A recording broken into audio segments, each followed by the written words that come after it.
Hey everybody, this is Dave Bressoud. Join me this summer. I'm going to be driving across the country pursuing my two favorite things. The two things I'm most passionate about, baseball and comedy. Going to be going to ballparks all around the country and performing at clubs all around the country. And the cool thing is this, I'm going to be doing it with other comedians, and I'm looking for the best fans too. I want to talk to you guys and find out what your passion is. Find out why you love the game. So join me this summer. Look for us to come to a city near you.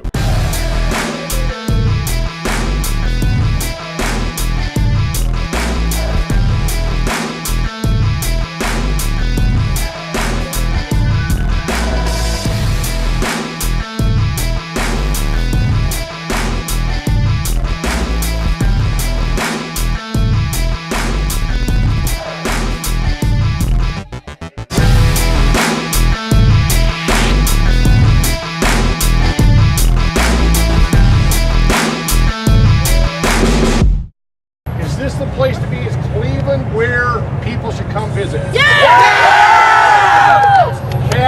Cavs basketball, right? Yeah! Indians baseball, right? Yeah! Browns football? No. Right?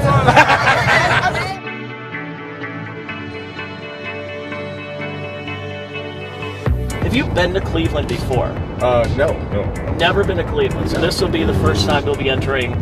This is my first time entering Cleveland. Well, they call it the Land nowadays. So when ballpark. did it change from Jacobs Field? About 10 years ago. Progressive Insurance is one of our big employers around in the Cleveland area, and bought the naming rights because Dick Jacobs was the one who bought the team back in the mid-'80s, and they kind of did it in honor of him and kept the name for a while. And after the 07 season, it became Progressive Field. Because the Indians hadn't been very good up until last year, they've decided to just call it the Jake. It'll always be the Jake. You'll see t-shirts tonight at the game that says it's still called the Jake to me. But they've been doing a lot of improvements around the ballpark. You'll see it. This right here, we're coming upon East 4th Street. This is our big street that we have where there's lots of goings on. There's a comedy club right down here, actually. Oh, really? Yes, Hilarities. This is awesome right here. I love walking through here. It's Yes. Friday night. Mm-hmm. All right. What normally happens down here on a weekend? On a weekend, it starts getting packed. That whole area is just, you can't even move. And forget about it when there's a baseball game, when the Cavs are in the playoffs, or when there's just a Cavs game, period. Everyone wants to come on down and check it out. Here's, by the way, here's the comedy club. This is Hilarities here. Pickwick and Frolic. That's it's our theater. As far as the comedy scene goes, Cleveland, it's a growing comedy scene. It's a smaller market, but I mean, coming up, it's a great place to come up. As far as the Indians go, some of the fondest memories of my childhood is that 95 team, the 97 team, and you just had such power-packed lineups, bat after bat after bat, and then everybody left. That's good. I got to go to Game 1 of the World Series this past year. Awesome. That's the best one I've ever seen. So you guys just finished the show. Yeah. How'd it go? What do you think of the Cleveland audiences? I think it's great. First of all, we talked about baseball. I think you're a fan by some of the stuff that you said, right? Yeah, I'm a loose fan. I used to be way more into sports, and now I'm just very much like, how's my team doing? That I haven't checked in years? The Braves. Oh, cool. Oh, that's why you asked about America's Atlanta. team, Right you know? on. Yeah. Back with that. Oh, the old pitching staff was Smoltz, Clavin, and Oh my it's God. just I amazing. mean, I had just like framed posters of Fred McGriff all over my room, and I was like, he's David Justice? Like, forget it. Like, Oh, yeah. the love of my life. You're traveling to clubs around the country. What's your favorite city and why? Favorite city? Oh, it's so hard because every city kind of has their own. Yeah, they all have their own niche. You know, they all Yeah, have you something know what? special. I love Nashville, and which sucks that I had to cancel that show. But like, Nashville is my favorite because I also really love country music. Don't tell anyone. Yeah, I love Nashville because I think it's like you get the like Southern hospitality vibe, but it is more of a like kind of liberal, young. You get the like Southern charm without the like get off my lawn. I really love the road. I don't know, getting to go to different cities and like see how my material works in different cities is. I almost love the road too much for someone who lives in LA. I just like to talk to the people. It's kind of fun to go to cities that you wouldn't have thought to go to. But the best part of the road for me is going to cities where like I have an assumption about how it's gonna be. Like a couple weeks ago, I did a club in Arkansas, and you think like, oh, it's gonna be a bunch of like these rednecks who like aren't gonna be on board with me talking about half this stuff, and then you're like, oh no, like it's actually been eye-opening for me to go like, oh, people are people. Like we can all maybe we don't get along, but like we're human, and when you have someone in front of you, you can connect.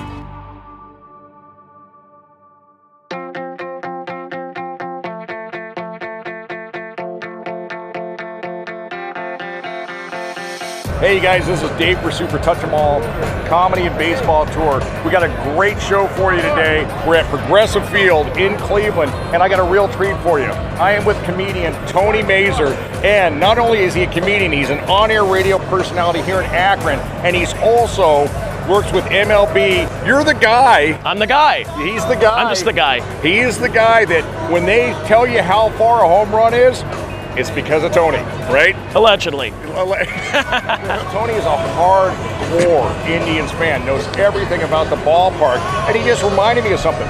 This ballpark is 23 years old. I remember when this opened, thinking this, oh my God, this is the most amazing stadium.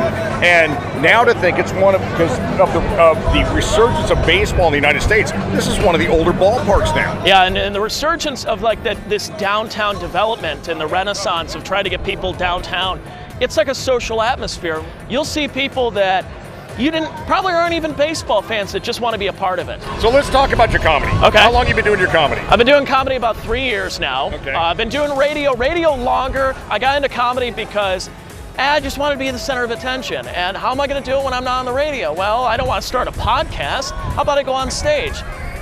I'll tell a couple Wait a minute. Why wouldn't you want to start a podcast? Because at least a couple of people will actually hear me. So I went on stage, I figured, I'll try a couple of jokes out. Ended up working, I've been doing it ever since now. I'm back in radio, so I kind of do the balance of both. I do morning radio, very clean. Then I go on stage, I'm a little dirty, a little blue, I can get on. And so it's like two different brain hemispheres. So I try and do that. In between there, I go to baseball games. You come to like 60 games a year. Lots of them, yeah. God, you're just living. See, that's my dream right there. You're just living the dream. Well, that was before I got the current job. Okay. I was just a member of the media. I was looking for stories. And they said, A-Rod is at $599. He needs one more home run for 600. And I'm like, you know what? The Yankees are in town. There's 4 games. I have to go to every single one because I want to see history here. Right. So I'm in the dugout, and I'm in the Yankee dugout, just sitting there.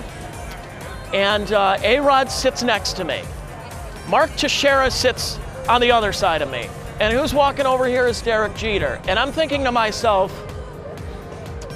if I died right now, I mean, you may as well just take a picture of that as these 3 legends are looking down and going, what do we do here? Naturally, A-Rod did not hit his 600th home run. I went to all 4 games and saw him. I think the most he did was hit a fly out to center field. But the best game I will say I was at this stadium was watching Irvin Santana throw a no-hitter. How many people can say they've seen a no-hitter? I'm in the locker room afterward. I talked to Irvin Santana. I talked to Mike Scioscia, the manager. Dude, that is just so cool that you get to do that part of it too. And Mike Scioscia, because I had to ask him, I'm like, how does this no-hitter compare to the one you caught? And it was Fernando Valenzuela's. Right. Now, you know what the trivia with that was?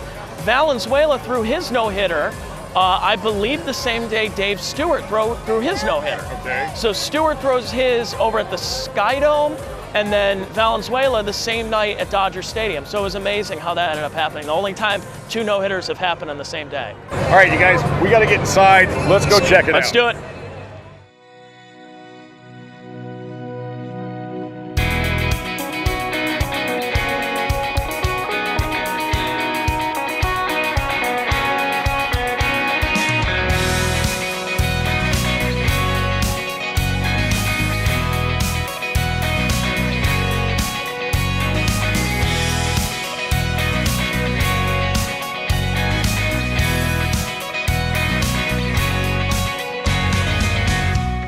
What changes have you seen happen at this ballpark? This above us right now, like you'll see it when we sit down, but the scoreboard is new, like because it's always been that big, but they put the whole thing is a video board now.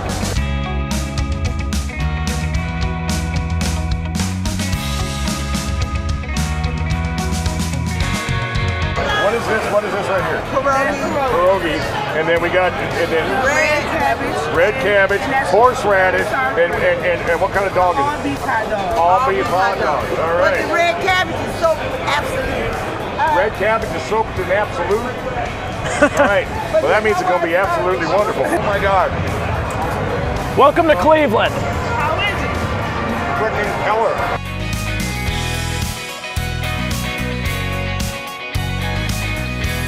This dog has got bacon, it's a dog, it's got mac and cheese, and it's got freaking fruit loops on it. And this guy here, who looks like a guy who would never eat something like this, actually orders, what's your name, man?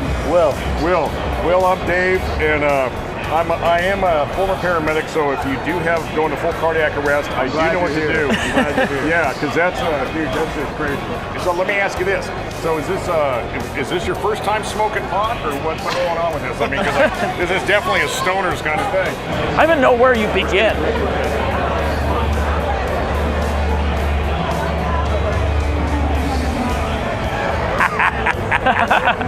All right. You had a solid 8.4. 8.4. One more bong hit, it would have been a 9.7. Now, my most embarrassing story happened, as far as autographs go, happened the same day we saw Victor Martinez hit his 2000th hit at this game. Right. This is the day of his first Major League home run. Final game of the year, 2002. It was Travis do you remember Travis Fryman? Yeah. Played with the Tigers. It was his final game. Jim Thomey's final game with the Indians for a while. So in the parking lot, we all have our baseballs we want to have autographed. Rookie sensation Coco Crisp was over. I said, hey Coco, can you sign? He's like, oh no guys, I gotta go. And I'm like, oh, you suck, jackass, and whatever. And I'm a teenager in these days, so like whatever. So I get autographs from, do you remember Dave Bressoud? Yeah. Dave Bressoud signed mine, a couple other guys. I needed one more autograph. Oh, he walked the bases loaded. Bases loaded. Right. I needed one more autograph, and the last guy who was signing was Jarrett Wright. Jarrett Wright, the son of Clyde Wright, if you remember back in those days, California kid. And he was only signing one more autograph. And I'm like, he's not a good pitcher, but I gotta do something. And I said, Jarrett, I'm from Southern California too. And he goes, oh, a SoCal boy, let me sign that. So he signs my baseball, and I sold myself out for a Jarrett Wright autograph. This is another one who's a really good guy. 2000 hits for Victor Martinez. How about that? Was that it? Was that number 2? That was number 2000. We saw it? We saw it. Oh my God, we were here. We were there last yesterday. We went over. Oh yeah! We saw baseball history. That is so cool. He was the game yesterday, and he went over. We were hoping that he was going to do it at home.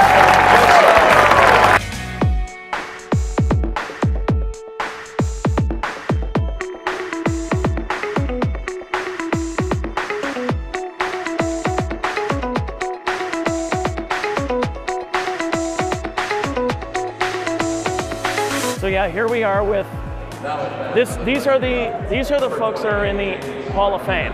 You know, we have Tris Speaker, Bob Lemon. He was with the Yankees. We have Bob Feller. Some say the greatest Cleveland Indian player. He left the team to fight in World War II, just like Ted Williams did. Came back and was even stronger. So you're wondering how good he really could have been had the war not broken out. I read about Bob Feller. Bob Feller, actually, they made a bet, and he threw a pitch into a beer mug. A beer mug. That's fantastic. That's how good a control Feller had. He also, there's also a video here, they show him throwing faster than a speeding motorcycle. That he can throw like 110 miles an hour. Yeah, Satchel Paige supposedly pitched when he was like 60 in the pros. Yeah, and that's what it was. They were saying he was much older than he told people he really was. Right. Elmer Flick was he was a Hall of Famer. I think he was inducted in 1963 from my hometown of Bedford, Ohio. Elmer Flick, I think he led the league in triples and everything he was doing. He ends up retiring in his hometown of Bedford, Ohio. He has a farm and he starts building a house. The house Elmer Flick built is the house that I grew up in. Now this is the Indians Hall of Fame here. So the members of you know, the Indians that may not be in the Cooperstown Hall of Fame, but have made it over here. Here's Ray Chapman. Ray Chapman is the only person to have been killed during a game. Oh, he got hit? He got hit in the head by Carl Mays in 1920 and was killed. I mean, they ended up winning the World Series against the Brooklyn Dodgers at that year, but he was a shortstop. He's buried down the street at Lakeview Cemetery. Sudden Sam drank himself out of the league, unfortunately. Yeah, that's the same thing with Dick Allen. Dick Allen, yep. My uncle said they were playing against the White Sox when Allen was playing. My uncle's playing shortstop, and he said Allen showed up late, wasn't even in the lineup. They put him in last moment. Said he gets up the first time, hits one so far out of the park, my uncle couldn't believe it. Second time up, hits one even farther. As he's rounding second base, my uncle's standing there and said he just reeked of alcohol. The guy had been partying all night long, he was still hungover. And then Omar Vizquel, one of the greatest fielding shortstops of all time, played for the Giants for a little bit. A little bit. He did get a gold glove there. And then, of course, who should be in the Hall of Fame, Shoeless Joe.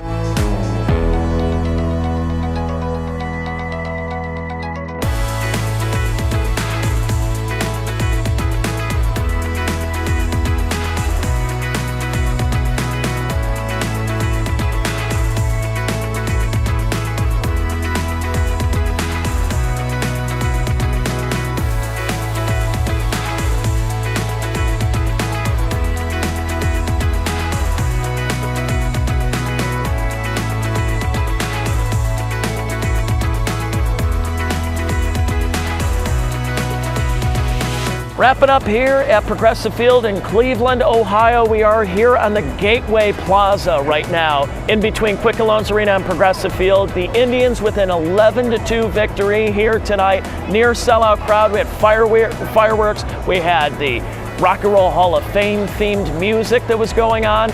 We saw a couple of historic things. We also saw an immaculate inning, which is 9 pitches, 3 strikes for each batter.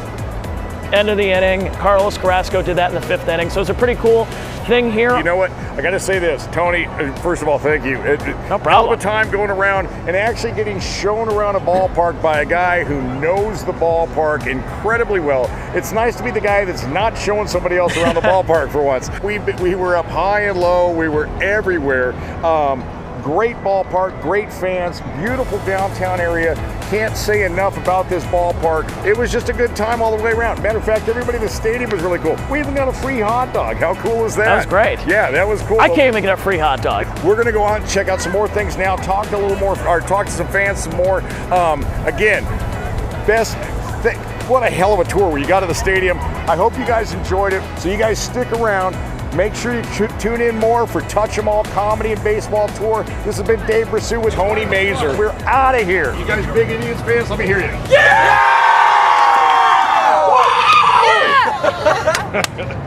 Cleveland rocks! Cleveland rocks! Cleveland rocks! Cleveland rocks!